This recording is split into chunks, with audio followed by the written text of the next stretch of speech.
Cube Radio. Alors, on va tout de suite, Vincent, rejoindre notre chroniqueur Mathieu Bock-Côté. Bonjour. Bonjour. On va se poser une question que tu as lancée sur la place publique. C'est pas la première fois qu'on l'aborde parce qu'il y a eu depuis quelques années différents signes, conférences annulées, des gens qui peuvent pas prendre la parole, etc. Qui amènent la question, est-ce que l'extrême gauche militante, manifestante, jouit d'une complaisance naturelle, entre autres des médias? Oui, je crois que c'est une évidence qu'il nous faut nommer, en fait, d'abord et avant tout parce qu'on voit la manière dont elle est nommée, cette extrême gauche. Très souvent, on la présente simplement comme la gauche antifasciste. Alors que quand on porte l'étendard de l'antifascisme, on se réclame des valeurs les plus élevées de la démocratie, de la liberté. Qui se réclame de l'antifascisme dit « je suis le vertueux parmi les vertueux ».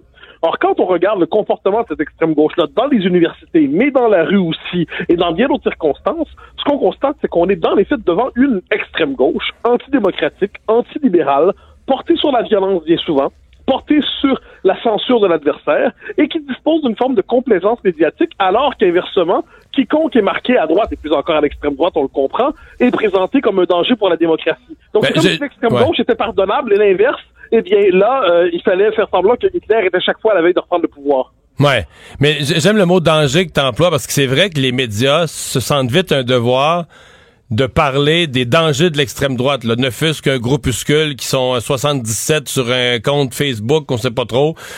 Rarement on entend parler des dangers de l'extrême gauche. C'est une expression en fait qu'on entend presque jamais.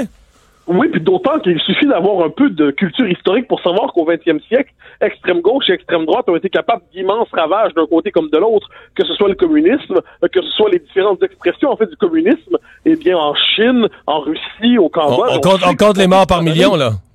Oui, exactement. Alors moi, la chose qui me frappe, c'est comment se fait-il qu'aujourd'hui, il y a une telle complaisance à son endroit, et surtout comment cette extrême gauche-là réussit à avoir beaucoup plus d'influence qu'elle ne pèse en réalité. Par exemple, on la voit assimiler au racisme toute forme, par exemple, de volonté de contrôler les frontières, limiter l'immigration massive, prendre au sérieux l'islam politique. Très rapidement, elle dit racisme. De la même manière, elle dira xénophobie, transphobie, toutes les phobies contre lesquelles elle prétend lutter. Et au nom de ça, parce qu'elle croit avoir le monopole du vrai, du bien et du juste, elle se permet d'annuler des conférences, d'attaquer quelquefois d'autres manifestants. Elle se permet, et on l'a vu à l'UQAM il y a quelques jours, de saccager une institution tout en prétendant avoir une forme de comportement immaculé. Ouais. La question des universités, il faut qu'on l'aborde parce que, en théorie, l'université est censée être de tous les lieux de la société celui où le débat, la confrontation des idées, parce que les idées dans les universités, on vit juste avec ça, on travaille juste avec ça, donc forcément,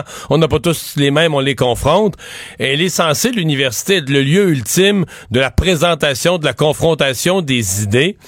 On entend de plus en plus souvent, depuis quelques années, que l'université est le lieu où il est interdit de parler, la conférence est annulée, la conférence ne peut pas se tenir parce que le conférencier serait en danger. Il y a des points de vue qui n'ont plus leur place à l'université. C'est inquiétant, puis jusqu'où il faut aller pour utiliser la force, la police, pour forcer des conférences à se tenir au nom de la liberté d'expression? Il y a trois choses là-dedans. Le premier élément, c'est qu'au nom de ce qu'on pourrait appeler la morale des offusqués, on justifie la censure. Donc certains groupuscules disent « Oh, mais là, vous savez, tel groupe minoritaire se sent offusqué par tel propos, il ressent une forme de vexation morale, donc il demande de ne pas l'entendre. » C'est la logique du safe space.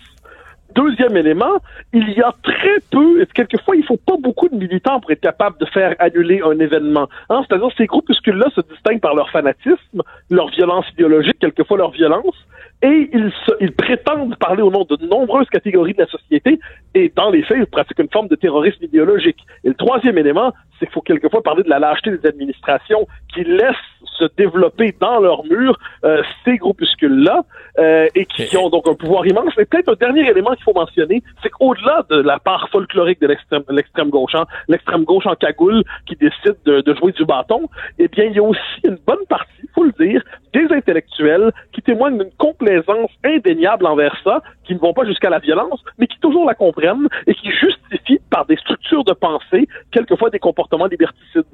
Ouais. Parce que j'ai un souvenir, ça remonte à quelques années. Enfin, à l'époque, c'était tout nouveau, là. J'ai un souvenir, je pense que c'était un sous-ministre aux ressources naturelles qui devait s'adresser à des étudiants de l'UQAM. Et là, veut dire, il y a des étudiants là-dedans qui étudient en administration, qui avaient tout intérêt à entendre quelqu'un qui a une expérience du fonctionnement de la machine fédérale, de la fonction publique, de comment un gouvernement opère. Et au nom du fait que le Canada est un pays producteur de pétrole, donc le sous-ministre étant associé sous-ministre aux ressources naturelles étant associé à cette production, il devenait une incarnation du mal et donc pouvait plus s'adresser aux étudiants de l'UQAM. Attends un petit peu, là. Je me permets de donner un autre exemple qui m'est personnel, si je peux me permettre. C'était il y a à peu près 1 an et demi, en mars 2017. J'avais été invité à participer à une table ronde sur le cours ECR et une association étudiante très marquée à gauche a dit on ne veut pas l'entendre parce que son point de vue est offensant pour certaines minorités et les organisateurs de l'événement ont décidé de ne pas organiser l'événement de peur qu'il y ait grabuge et tumulte. Et des événements comme ça, il y en a de plus en plus.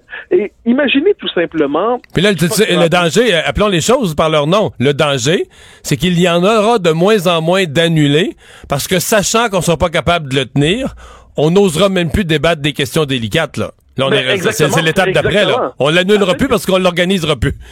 Eh ben exactement, ça crée une culture très inhibée, une culture de l'autocensure, une culture où finalement on comprend très rapidement ce qu'il ne faut pas dire ou ce qu'il faut dire pour réussir à se faire entendre à l'université. Et dites-vous que ce n'est pas sans lien non plus avec bien des étudiants qui comprennent que s'ils veulent avoir un parcours académique avec les félicitations, les bourses et les mentions nécessaires, eh bien ils savent quel thème endosser, ils savent quelle perspective endosser, ils savent dans quel consensus se situer s'ils veulent faire carrière. Alors c'est pour ça qu'on ne saurait seulement dénoncer les encagoulés. Alors eux, c'est un problème, mais il faut voir plus largement cette culture hostile aux libertés qui s'est développée dans l'université et qui, me semble-t-il, est terriblement dangereuse.